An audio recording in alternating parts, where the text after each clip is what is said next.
Morning बच्चे, आप सब अच्छे से हैं। आप सब अच्छे होंगे ऐसी मैं उम्मीद करता हूँ, आशा करता हूँ। बच्चों, जैसे आपको पता है कक्षा 8 सब्जेक्ट आपका हिंदी मीडियम, जैसे आपका गणित। आज हम new topic, new chapter start कर रहे हैं। कौन सा है आपका? अध्याय 4। अध्याय 4 में बच्चों क्या है? घातांक एवं घात। तो हल करने से पहले इस यूनिट को थोड़ा सा हम समझेंगे। घात और घातांक और आधार होते क्या है। तो आधार मीन्स समझेंगे, घातांक क्या होता है, घात आपको सबको पता है। जैसे सबसे पहले इसके कुछ महत्वपूर्ण इम्पोर्टेंस रूल्स हैं, नियम हैं, थोड़ा हम उनको पढ़ लेते हैं। इसका इंट्रोडक्शन वही है। घातांक, घात क्या है वो आपको पता है। किसी भी संख्या पर यदि कोई घात लगी हुई है तो उसका घात कहलाता है, लेकिन वो संख्या आपकी आधार कहलाती है। जैसे मान लीजिए 2 पर घात 3 है, 2 आपका क्या है? आधार है, 3 क्या है? घात। ओके, हम यहाँ कुछ नियम पढ़ेंगे। जैसे बहुत सिंपल है, हमने लास्ट ईयर क्लासों में आपने पढ़ा हुआ, 6 में 7th में आपने निश्चित पढ़ा होगा। तो सबसे पहले नियम क्या है? ये नियम हम फॉलो करेंगे। एक ही घात से लेंगे, x के घात से भी लेते हैं, एक ही घात से भी लेते हैं। तो किस प्रकार से? जैसे मान लीजिए एक ही घात m इंटू एक ही घात n। क्या नियम है?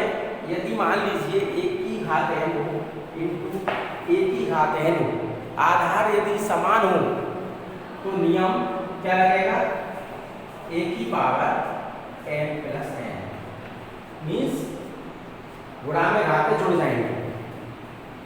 यहाँ एक ही घात m इंटू एक ही घात n होगी बराबर एक ही पावर क्या हो जाएगी? m plus n। मीन्स जुड़ जाएगा यदि आधार समान है। ध्यान से समझेंगे। यदि मान लीजिए दिए गए आपके सवाल में, दिए गए क्वेश्चन में, यदि मान लीजिए आधार समान है और घात उसकी अलग अलग है, तो क्या करेंगे? घातों को जोड़ देंगे। ओके, तो क्या हो जाएगा?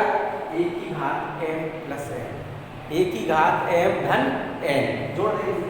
दूसरा, यदि मान लीजिए एक ही घात m है, यहाँ तो इंटू का साइन लगा हुआ था गुणा का, यहाँ भागे का साइन मान लीजिए एक ही घात m, एक ही घात n। इसको यदि हल करेंगे तो क्या आएगा बच्चों?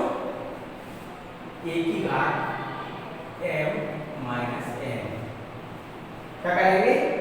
यदि एक ही घात m भागे एक ही घात n होगी तो बराबर, इसको क्या करेंगे? आधार तो समान रहेगा, घात माइनस कर देंगे, दी गई घातें माइनस हो जाएंगी। अब मान लीजिए एक ही घात m इंटू n है, तो इसको हम क्या लिख सकते हैं? एक ही घात m इंटू n। इसको हम घात गुणा में लिख देंगे। यदि मान लीजिए एक ही घात m इंटू n, तो हम कैसे लिख देंगे? एक ही घात m इंटू n। और भी सपोज करिए, यह क्या आ जाता है? मान लीजिए एक ही घात, कोई ऋणात्मक संख्या आ गई, मान लीजिए क्या आ गई? यहाँ a है या मान लीजिए x है, कोई भी कुछ है, यहाँ ऋणात्मक घात है, मान लीजिए एक ही घात माइनस 1 है। अब क्या करें? इसका नियम क्या है? इनवर्स व्युत्क्रम। तो हम इसको कर देंगे 1/3। यदि किसी भी आपकी, जैसे मान लीजिए a है, x है, y है, z है, कोई भी आपका राशि, आपको पता है चर और अचर कहलाते हैं। चर आपके चल ही रहे, अचर आपकी संख्या हो गई। तो मीन्स कहने का ये है कि अगर मान लीजिए एक ही घात माइनस 1 है, इसका हम व्युत्क्रम करें तो क्या कहलाएगा? 1/a। ऋणात्मक संख्या होगी तो आपकी क्या हो जाएगी? 1/a। मतलब पॉजिटिव हो जाएगी। और यदि मान लीजिए अपॉन में माइनस है, उसका व्युत्क्रम करेंगे तो वो पॉजिटिव हो जाएगी, ऋणात्मक से धनात्मक हो जाएगी। इसमें बहुत सारे नियम है।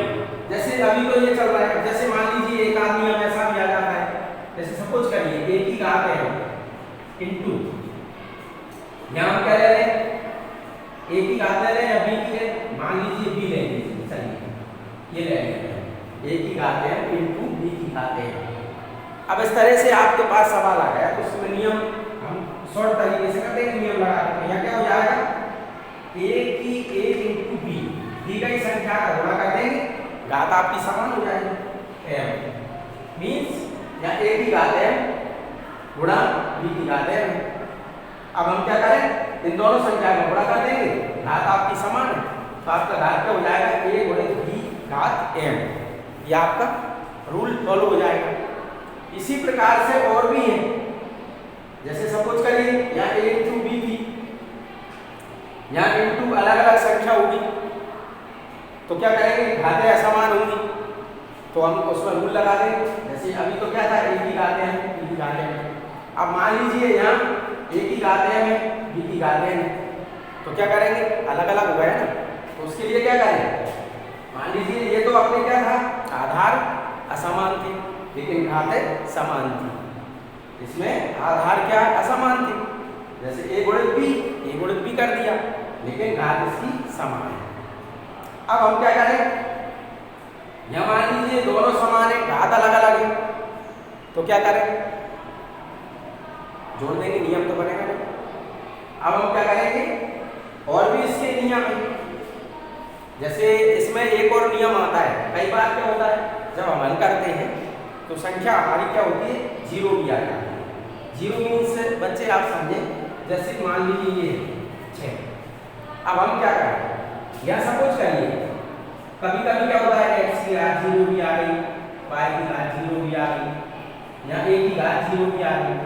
इस तरह से अगर मान लीजिए किसी संख्या का घात 0 है तो उसका मान हमेशा 1 हो जाएगा, ये ध्यान रखना है। कोई भी संख्या हो, जैसे आपकी x की घात 0 है तो इसका मान 1 हो जाएगा, y की घात 0 है तो इसका मान 1 हो जाएगा, और यहाँ मान लीजिए a की घात 0 है तो इसका मान 1 हो जाएगा। और दूसरे नियम एक और है, जैसे मान लीजिए आपके पास संख्या दी है 100 दी है या 1000 दी है या 10,000 दी है।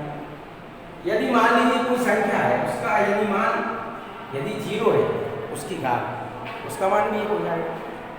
यदि मान लीजिए किसी भी संख्या है, जैसे 100 है 1000 है, जो भी है, उसकी घात यदि मान लीजिए 0 है तो क्या हो जाएगी, 1 वैल्यू, उसका मान 1 हो जाएगा। ओके स्टूडेंट्स, कल हम फिर टॉपिक पर चर्चा करेंगे, आप होमवर्क करते रहें। ओके, तब तक के लिए ये पीडीएफ के माध्यम से आपको मैं सॉल्व करके भेजूंगा, आप इसे नोट करें। पीडीएफ जो आपके पास जा रही है वो फेयर वर्क करते रहें, मैं कॉपी चेक करूंगा। और बेटा यदि किसी को प्रॉब्लम आती है तो मुझसे मोबाइल आप जो है, मेरा नंबर आपके पास है, आप मुझे कांटेक्ट करें, संपर्क करें। यदि कोई डाउट आता है तो उसको क्लियर करूंगा। आप घर पर रहकर पढ़ते रहें। ओके, अध्ययन जारी रखें बेटा। ओके, कल मिलेंगे कुछ नए टॉपिक के साथ, तब तक के लिए गुड बाय, थैंक यू।